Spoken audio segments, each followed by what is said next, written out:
Hello students, आज की इस वीडियो में हम बात करने वाले हैं वॉइस के बारे में। और वॉइस को पढ़ने से पहले मैं आपको बताना चाहता हूं कि यदि आप टेंस पढ़ चुके हैं तो वॉइस आपके लिए बहुत आसान हो जाएगी और बहुत आसानी से समझ में आएगी। यदि आपने टेंस नहीं पढ़ी है तो सारी जो पीछे वाली वीडियो है डिस्क्रिप्शन से सारी वीडियो आप देख लीजिए।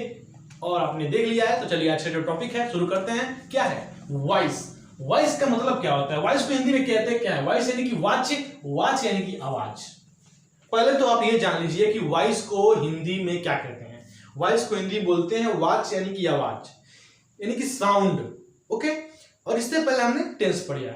तो वॉइस को हम दो कैटेगरियों में बांटते हैं। दो कैटेगरी इसकी है, एक है एक्टिव, एक है पैसिव। वॉइस को हिंदी बोलते हैं वाच, वाच यानी कि आवाज। और वॉइस को पहचानेंगे कैसे कि ये वॉइस है? तो वॉइस को पहचानना बहुत आसान है। पहले तो हम जान लें दो रूपों को, एक्टिव और पैसिव। कितने प्रकार के हैं? दो प्रकार के हैं। एक है एक्टिव, एक्टिव और एक है पैसिव। एक है एक्टिव, एक है पैसिव। आसान भाषा में समझिए, यदि आप टेंस पढ़ लिए हैं तो बहुत आसान हो जाएगा आपके लिए। मैं बताऊंगा कैसे। एक है एक्टिव, एक है पैसिव। वॉइस के दो रूप, एक्टिव पैसिव।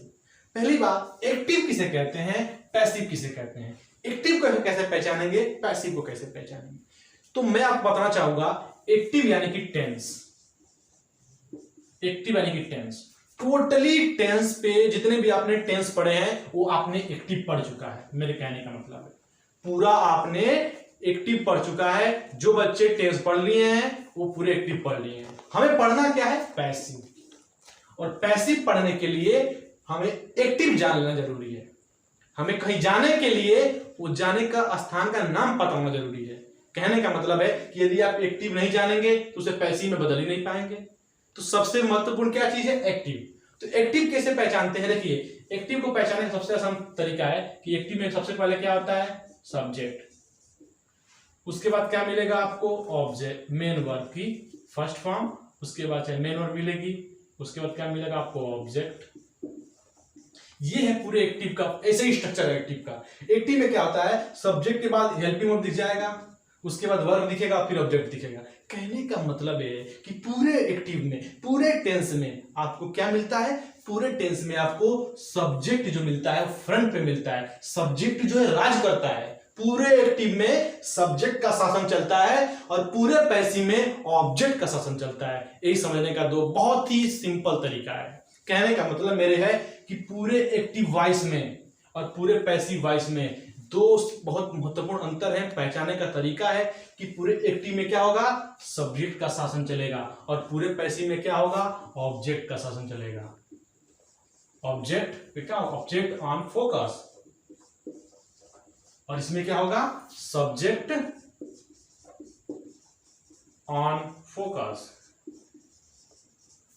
समझने के लिए ये मान लीजिए कि कोई भी सेंटेंस जिसकी शुरुआत सब्जेक्ट से होती है और उसमें सब्जेक्ट प्रधान होता है, सब्जेक्ट शासन करता है, वो सारे एक्टिव हो गए।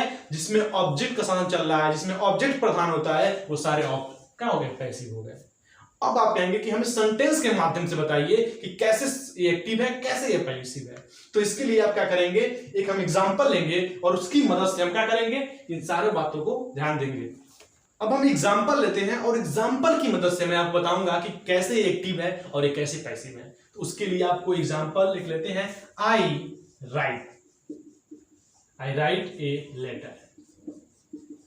देखिए, जब आप इस एग्जाम्पल को देख रहे हैं तो इस एग्जाम्पल में क्या दिख रहा है आपको? कौन सा टेंस है ये? Present indefinite. कैसे मैंने पहचाना?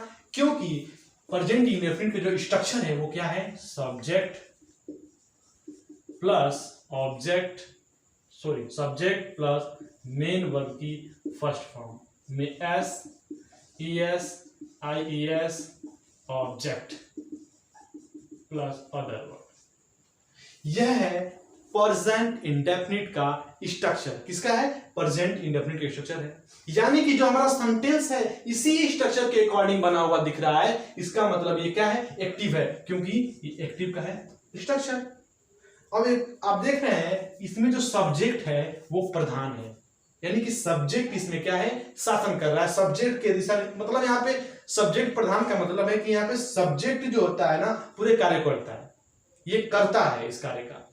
ठीक उसी प्रकार जब एक कर्ता सब्जेक्ट है तो क्या है, टेंस पढ़ रहे हैं, यानी कि टेंस है, तो टेंस में क्या होता है, सब्जेक्ट प्रधान होता है, इतना तो आपको पता है। और उसके बाद क्या है, मेन वर्ब की फर्स्ट फॉर्म में s es is object other verb. तो ये फॉर्मूला किसका है, प्रेजेंट इंडेफिनिट का, और ये सेंटेंस है इसको मैच कर रहा है, बिल्कुल सब्जेक्ट आई है और यहाँ पे मेन वर्ब है। तो मुख्य क्रिया में एसईएस नहीं लगा है क्योंकि जो आई है इसके साथ नहीं लगता है, क्योंकि ही के साथ लगता है एसईएस, सिंगुलर के साथ, प्लूरल के साथ नहीं लगता है, और ये आपका ऑब्जेक्ट है। कहने का मतलब मेरे है कि किसी भी टेंस में, यानी कि जो भी टेंस आप पढ़ते हैं उसमें सब्जेक्ट की प्रधानता होती है, सब्जेक्ट शासन करता है। इसका मतलब क्या है, फोकस ऑफ सब्जेक्ट है, इसका मतलब ये एक्टिव है। यही पैसिव में होगा तो क्या होगा, पैसिव में होगा तो जो आप ऑब्जेक्ट देख रहे हैं ये पहले आ जाता है, प्रधानता इसकी हो जाती है। देखेंगे ए लेटर, ये लेटर हो जाएगा, उसके बाद क्या आएगा, ए लेटर के बाद आ जाएगा आपका वर्ब, लेकिन उससे पहले आएगा helping verb is am are, तो लेटर एक लेटर है, इज लगेगा, उसके बाद क्या आएगा, मेन वर्ब की थर्ड फॉर्म। सबसे महत्वपूर्ण पॉइंट है वॉइस को पहचानने का, मेन वर्ब की थर्ड फॉर्म, यानी कि पावर ऑफ कोई भी वॉइस रहेगा ना, आप इतना तो पहचान लीजिए कि आप वॉइस पढ़ रहे हैं, तो इतना आप कंफर्म हो जाइए कि मेन वर्ब की, यानी कि वर्ब की, ऐसे बोलिए तो वर्ब की थर्ड फॉर्म आपको दिखेगी पूरे टेंस में। अब आप कहेंगे अच्छा देखिए यहाँ पे हो क्या रहा है, इसके बाद क्या आएगा, यहाँ पे राइट आएगा, यानी कि रिटन हो जाएगा, रिटेन, उसके बाद क्या आएगा, बाई, उसके बाद आएगा आई का मी। अब यहाँ पे देख रहे हैं क्या हो रहा है, यहाँ पे तो मतलब आज तक हमने देखा ही नहीं है कि इस के बाद मेनू की थर्ड फॉर्म आती है, नहीं आती है, इसके बाद हमेशा मेनू की फर्स्ट में आईएनजी आती है, लेकिन यहाँ पे थर्ड फॉर्म आ गई, यही तो है वॉइस। अब आप कहेंगे कि इसका जो स्ट्रक्चर है वो बताइए, तो इसका स्ट्रक्चर मैं आपको बताता हूं, इसका स्ट्रक्चर है object plus is am are, यानी कि हेल्पिंग वर्ब, ये इज एम आर प्रेजेंट के लिए है, ठीक है, हेल्पिंग वर्ब लिख देते हैं, हेल्पिंग वर्ब, उसके बाद आएगा मेन वर्ब की थर्ड फॉर्म, उसके बाद आपका आएगा बाई, उसके बाद आपका आएगा सब्जेक्ट। कहने का मतलब यह है कि यहां पे देखिए, यहां पे सब्जेक्ट प्रधान है और यहां पे देखिए ऑब्जेक्ट का शासन चल रहा है, यहां सब्जेक्ट राज कर रहा है, यहां ऑब्जेक्ट राज कर रहा है, और उसके बाद जो है हेल्पिंग वर्ब में मेन की थर्ड फॉर्म दिख रही है। यही तो है पैसिव का सबसे आसान पहचानने का तरीका, कि पूरे पैसिव में आपको क्या मिलेगा, कोई भी हेल्पिंग वर्ब हो उसके बाद मेन की थर्ड फॉर्म ही मिलेगी। पूरे पैसिव में क्या मिलेगी, मेन वर्ब की थर्ड फॉर्म मिलेगी, और ऑब्जेक्ट यहाँ पे क्या होगा, ऑब्जेक्ट की प्रधानता होगी, ऑब्जेक्ट यहाँ पे राज करेगा। जैसे कि एक्टिव में क्या करता था, सब्जेक्ट राज करता था, तो पैसिव में ऑब्जेक्ट राज करेगा। यही है एक्टिव और पैसिव को पहचानने का सबसे आसान तरीका।